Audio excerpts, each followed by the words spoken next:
தலைப்பு என்னவென்றால் கோடியும் தெருக்கோடியும். கோடியும் தெருக்கோடியும், கோடியும் தெருக்கோடியும் அப்படிங்கிற தலைப்புல இந்த உணர்வுல கருத்து வருதா அப்படின்னு நான் பாக்குறேன் உங்களோட சேர்ந்து. ஐயா வாங்க.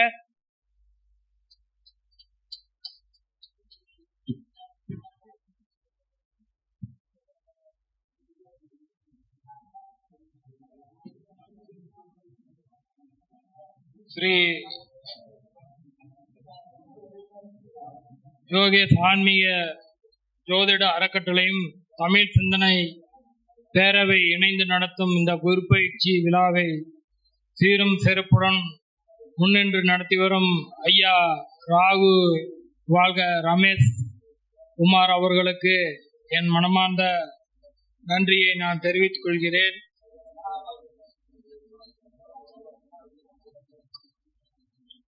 அதாவது குரு கோடியும் தெருக்கோடியும். இப்ப கோடினா என்ன, தெருக்கோடினா என்ன? கோடிங்கிறது குருவுக்கு ஓந்தது. நேரடியா நம்ம டிபார்ட்மெண்ட் வாய்ஸாவே போயிடலாம். தெருக்கோடிங்கிறது சனீஸ்வர பகவானுக்கு உண்டானது. ஏன்னா ஒரு கோடீஸ்வரனையும் தெருக்கோடி கொண்டு வந்து நிறுத்துறது சனீஸ்வரனுடைய வேலை. அந்த தெருக்கோடியில் இருக்கிறவனை கொண்டாந்து கோடீஸ்வரன் ஆக்கி உச்சத்துல உட்கார வைக்கிறது குருவோட வேலை. ஒருத்தருடைய ஜாதகத்துல குருவும் சனி எந்த நிலையில இருக்கிறாங்களோ அந்த நிலையில தான் அவங்களுடைய ஸ்டேட்டஸ், அவங்களுடைய வாழ்க்கை தரம் என்பது இருக்கும். குரு நல்லது, அவரு தனத்துக்கெல்லாம் அதிபதி. ஆனா கோடி கோடியா தனம் வச்சிருக்கிற ஆட்களை நம்மளால பார்க்க முடியுமா? அவ்வளவு சீக்கிரமா பேச முடியுமா? முடியாது. ஆனா தெருக்கோடியில் இருக்கக்கூடிய ஆளை நம்மளால உடனே போய் பார்க்கலாம், பேசலாம், நம்மளால முடிஞ்ச தான தர்மங்களை செய்யலாம். இதுதான் சனிக்கும் குருவுக்கும் உள்ள வித்தியாசம். அதாவது குரு விசுவாசம் உள்ள, அதாவது மனிதர்களிடத்தில் உள்ள கூடிய விசுவாசத்தை உண்டாக்கி தருபவர் குரு. அதே சனி பகவான் அடிமைத்தனம், சரணாகதி அப்படின்னு சொல்லக்கூடிய அந்த சரணடையக்கூடிய சக்தியை கொடுக்கக்கூடியவர் சனி பகவான். ஒருத்தருக்கு பணம் நிறைய இருக்குன்னு கவலை, ஒருத்தருக்கு பணமே இல்லைன்னு கவலை. இந்த பணம் நிறைய இருக்கிறவனுக்கு கவலை 1 2 கிடையாது. ஆனா பணமே இல்லைங்கிறவனுக்கு எந்த கவலையும் கிடையாது. 2 பேருக்கும் வித்தியாசம் நிறைய இருக்குது. பணத்தை வச்சுட்டு நிம்மதியா அவனால தூங்க முடியாது. நோய் நொடிகளை பார்த்துக்கிட்டது, வீட்டை பார்த்துட்டு பணத்தை பார்த்துட்டே தான் இருக்க முடியும். ஆனா பணம் இல்லாதவனுக்கு, தெருக்கோடியில் இருக்கிறவனுக்கு இன்னைக்கு விடியுதா இல்லையா, நாளைக்கு விடியுதா இல்லையா, எது எக்கோட போனா என்ன, அவனுக்கு 3 வேளை சோறு. எங்க கிடைக்கும், எப்படி கிடைக்கும், எவன் கொடுப்பான், கடவுளே கதின்னு கிடக்கும். இதுதான் அவனுக்கு உண்டான ஒரு வேலை.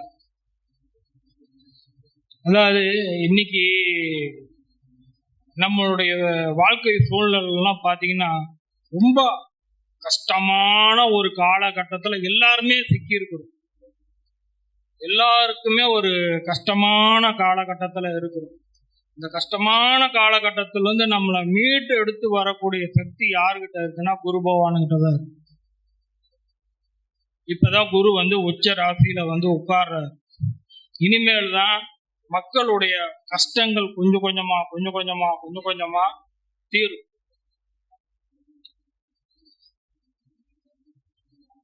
ஒவ்வொருத்தருடைய ஜாதகத்துல குரு எந்த லெவல்ல இருக்கிறாரோ அந்த லெவல்ல தான் அவனால தனம் சேர்க்க முடியும்.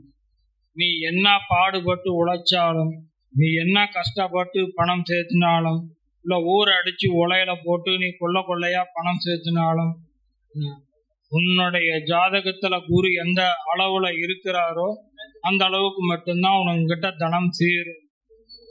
உங்ககிட்ட குரு பலவீனமா இருந்தா நீ எப்படி சேர்த்துனாலும் உங்ககிட்ட இருக்கக்கூடிய தனம் நாளுக்கு நாள் அழிஞ்சு போயிட்டே இருக்கும். அதே மாதிரி பெண்களுக்கு குரு எந்த அளவுல இருக்கோ அந்த அளவுல தான் கணவனுடைய வளர்ச்சி இருக்கும். ஒரு கணவனை கோடீஸ்வரன் ஆக்குறதும் அவனை கொண்டாந்து தெருக்கொடியில நிறுத்துறதுக்கும் ஒரு பெண்ணோட ஜாதகத்துல வலிமை உண்டு. ஒரு பெண்ணோட ஜாதகத்துல வலிமை உண்டு. ஒரு பெண்ணோட ஜாதகத்துல குரு வலிமையா இருந்தால்தான் அவன் தனாதிபதியாக இருப்பான்.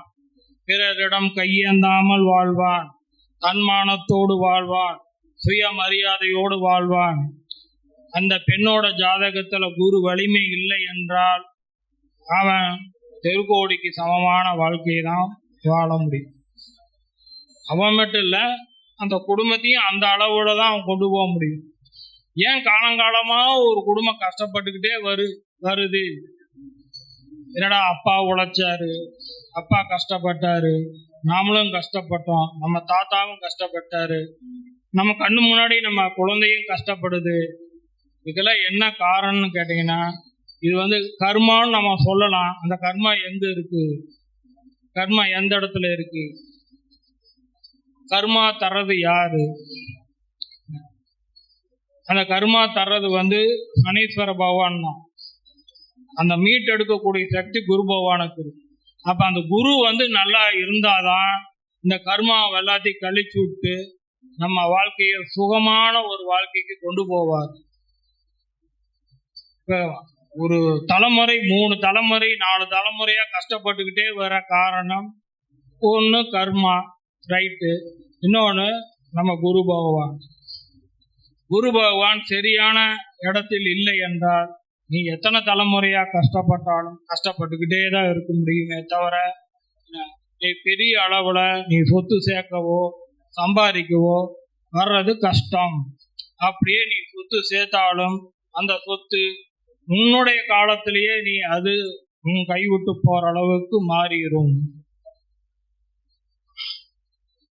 இந்த விசுவாசங்கிறது நம்ம குழந்தைங்க, மனைவி, வேலையாட்கள், இது எல்லாமே ஒரே கேட்டகரி தான். இவங்கெல்லாம் நமக்காக இருக்கக்கூடியவங்க, நம்ம சுத்தி இருக்கக்கூடியவங்க தான். இந்த குரு எந்த அளவுல இருக்கோ அந்த அளவுக்கு தான் நமக்கு விசுவாசமுள்ள ஆட்கள் இருப்பாங்க. அதாவது குரு ஒருத்தனுக்கு நல்லா இருந்தா அவன் மண்ணை பொண்ணாக்குவான், மண்ணையும் பொண்ணாக்குவான். அவனுக்கு குரு சரியில்லைன்னா பொண்ணை கொடுத்தா கூட அவன் மண்ணாக்கிட்டு தான் போயிடுவான். இதெல்லாம் நீங்க ஜாதகத்திலேயே நீங்க பார்க்கலாம். ஒருத்தர் ஜாதகத்தை எடுத்து உங்க குழந்தைங்களோட ஜாதகத்துக்கு ஏன் இப்படி இருக்கிறான், டிகிரி எல்லாம் படிச்சிருக்கான், வேலைக்கு போக மாட்டேங்கிறான், ஏன் இப்படி இருக்கிறான்னா அவன் ஜாதகத்தை நீங்க கரட்டி பார்த்தீங்கன்னா அவனை குருவும் சனியும் அந்த கர்மாவை அவனை பின்தொடர்ந்துகிட்டே இருக்கு.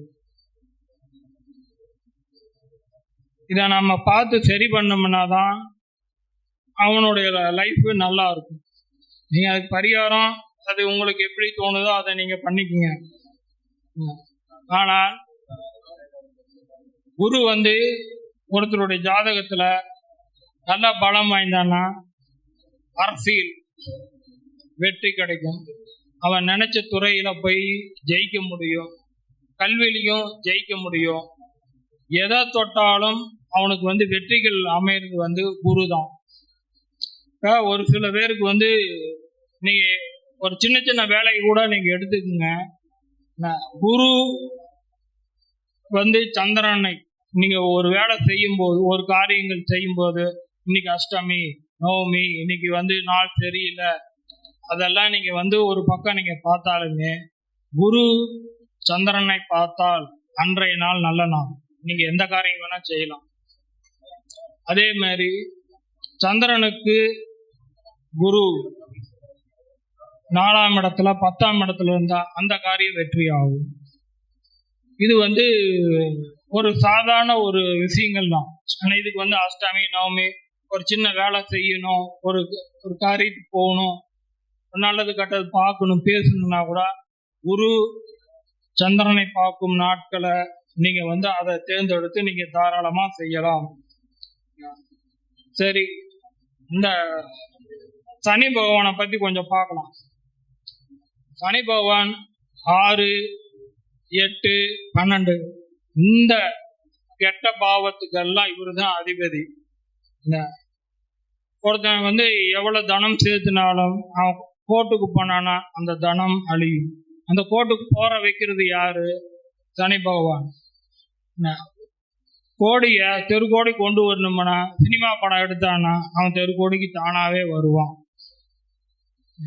அதே மாதிரி இப்ப ஒரு காலத்துல சொல்லுவாங்க, அரசியலுக்கெல்லாம் போனா பணம் போயிடும் அப்படின்னா சொல்லுவாங்க. ஆனா இப்ப அரசியலுக்கு போனாதான் பணம் வரும், அரசியல் கட்சி தொடங்கினாதான் பணம் வரும். நிலைமை அப்படி மாறிடுச்சு. ஆனா சினிமா மட்டும் அப்படியே மாறாம இருக்கு. சினிமா படம் எடுத்தா நஷ்டமாகி நாம தெருவுக்கு தான் வரணும் அப்படிங்கிற நிலைமை அது மட்டும் அப்படியே இருக்கு. சனீஸ்வர பகவான் 6, 8, 12 உங்களுடைய ஜாதகத்தில் 6, 8, 12 கூடிய பாவங்கள் பலவீனமாகவும் அதன் அதிபதிகள் பலவீனமா இருந்தா நீங்கள் குருவை கைப்பிடித்து நடக்கலாம். இந்த பாவங்கள் பலம் அதிகமா இருந்தா நீங்க ஒவ்வொரு காரையும் நிதானமாக யோசிச்சு செய்யணும். இல்லை என்றால் நாம தெருக்கோடி தான். அப்ப குருவும் சனியும் ஒரு ஜாதகத்துல மிக மிக முக்கியமான கிரகங்கள். இதை நம்ம அசால்ட்டா விடக்கூடாது. லக்னம் உச்சமா இருக்கு, லக்னாதிபதி உச்சமா இருக்கு, சூரியன் உச்சமா இருக்கு, எல்லாமே உச்சமா இருக்கும். ஆனா அந்த உச்சத்தை செயல்படுத்தக்கூடிய அந்த நபர்கள், முக்கிய நபர்கள் குருவும் சனியும் தான். இந்த 2 பேர் உங்க ஜாதகத்துல நல்லா இருந்தால் உங்களுடைய ஜாதகம், உங்களுடைய வாழ்க்கை கஷ்டம் இல்லாமல் இருக்கும். இதில் ஏதாவது ஒரு கிரகம் பலவீனமாக இருந்தால் உங்களுடைய வாழ்க்கை ஏனோதானோ என்றுதான் இருக்கும்.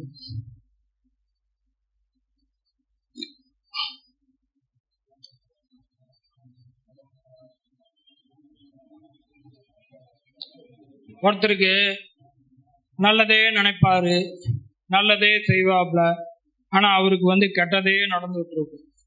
அது காரணம் திசா புத்தி அப்படின்னு சொல்லுவாங்க. ஆனா திசா புத்தி மட்டும் காரணம் கிடையாது. இன்னொன்னு குரு சரியில்லை, 7.5 சனி நடக்குது, அஷ்டம சனி நடக்குது அப்படின்னு கூட சொல்லலாம். ஏன்னா நல்லது செய்யறவனுக்கு அப்பதானே அந்த கஷ்டமெல்லாம் வரும். அந்த மாதிரி டைம்ல அவருடைய ஜாதகத்துல குரு எங்க இருக்கிறார், குருவுக்கு தேவையான பரிகாரம் செஞ்சா அந்த கஷ்டங்கள் குறையும். அதே மாதிரி அஷ்டம சனி 7.5 சனி காலத்துல சனி பகவான் உண்மையாலுமே என்ன மாதிரி நிலையில இருக்கிறார், ரொம்ப கஷ்டத்தை கொடுக்குறான்னா அவருக்கு தகுந்த பரிகாரம் நீங்க கொஞ்சம் பார்த்து செஞ்சீங்கன்னா அதுல இருந்து கொஞ்சம் நீங்க தப்பிக்கலாம். ஆனால் வாழ்க்கையில பணம் பணம் பணம் அதை மட்டும் நீங்க தவற விட்டுறாதீங்க. அது நம்ம எதை வேணா சம்பாரிச்சிடலாம், ஆனா பணத்தை சம்பாதிக்கிறது இன்றைய காலகட்டத்துல ரொம்ப கஷ்டம். நம்ம கோடி சம்பாதிக்க வேண்டாம், இருக்கிற 1000 கணக்கு ரூபாய கூட நம்ம பத்திரமா வச்சு மிச்சப்படுத்தி வாழ்க்கையில சுகமான வாழ்க்கை வாழ்றதுக்கு உண்டான வழிமுறையை தேடிக்கலாம். எனக்கு இந்த பொன்னான வாய்ப்பை தந்ததுக்கு ரமேஷ்குமார் ஐயா அவர்களுக்கு நான் நன்றி கூறி விடைபெறுகிறேன். நன்றி, வணக்கம்.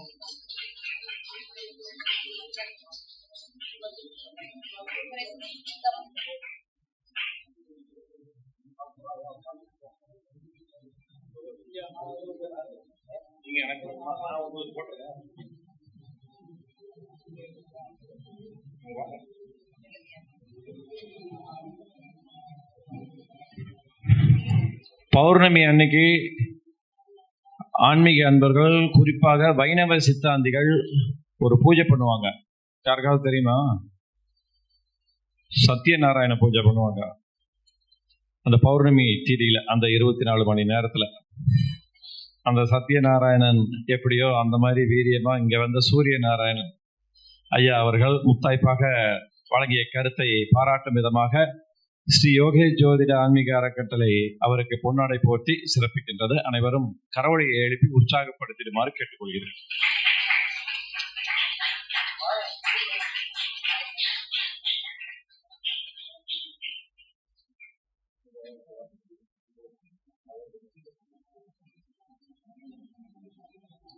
அதாவது வீட்டை கட்டிப்பாரு, கல்யாணம் நடத்திப்பாருன்னு சொல்லுவாங்க. அதோடைய கஷ்டம் எப்படியோ அதே மாதிரி தான் இந்த விழா நடக்கிறதெல்லாம். இது வந்து சாதாரண இன்னைக்கு நேரத்துக்கு நினைச்சோன்னே நம்ம செய்யற விஷயம் கிடையாது. இத்தனை பேர்த்த நம்ம வர வச்சு கூட்டி உட்கார வச்சு சாப்பாடை போட்டு இவ்வளோ விஷயங்கள் நம்ம செய்யறங்கும் போது எவ்வளோ முயற்சி, எத்தனை நாட்கள் இவருக்கு தேவைப்படுது எல்லாம் நினைச்சு பார்த்தா பிரமிப்பா இருக்கு. இவருடைய உழைப்புக்கே தனியா ஒரு நாம கிரீடம் வச்ச மாதிரி கிரீடம் வைக்கணும். ஆனா என்னால இந்த பொன்னாடை தான் போக முடியுது. இந்த ஐயா இதை ஏத்துக்கணும். நன்றி.